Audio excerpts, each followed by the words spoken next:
আগামীকাল Brazil France মুখোমুখি লড়াইয়ে বেশ কিছু বড় তারকা ইনজুরিতে ব্রাজিলের, তবুও চমক দেওয়া একাদশ নিয়ে মাঠে নামছেন আনচেলত্তি। ইনজুরিতে পড়েছেন মেঘালাস আলেসান্দ্রো, তবে ঠিকই প্রস্তুত আছেন সান্তোস এডারসনরা। সেক্ষেত্রে কেমন শক্তিশালী একাদশ নিয়ে মাঠে নামছে ফ্রান্স, তা নিয়ে থাকছে প্রতিবেদন। বিশ্ব ফুটবলের দুই পরাশক্তি ব্রাজিল ও ফ্রান্সের মুখোমুখি লড়াই মানেই বাড়তি উত্তেজনা, বাড়তি প্রত্যাশা।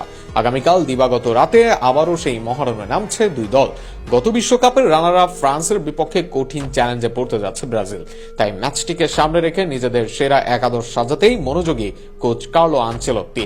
গোলপোস্টের নিচে কারা থাকবেন তা নিয়ে কিছুটা আলোচনা থাকলেও অভিজ্ঞ অ্যালিসন বেকারের পরিবর্তে এই ম্যাচে সুযোগ পেতে পারেন এডারসন। মূলত অ্যালিসন ইনজুরিতে পড়ায় এ নিয়ে সংশয় নেই।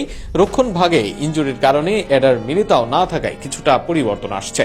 তার জায়গায় একাদশে দেখা যেতে পারে গ্লেসন ব্রেমারকে। পিএসজির অধিনায়ক মার্কুইনহোস থাকবেন ডিফেন্সের মূল ভরসা হিসেবে।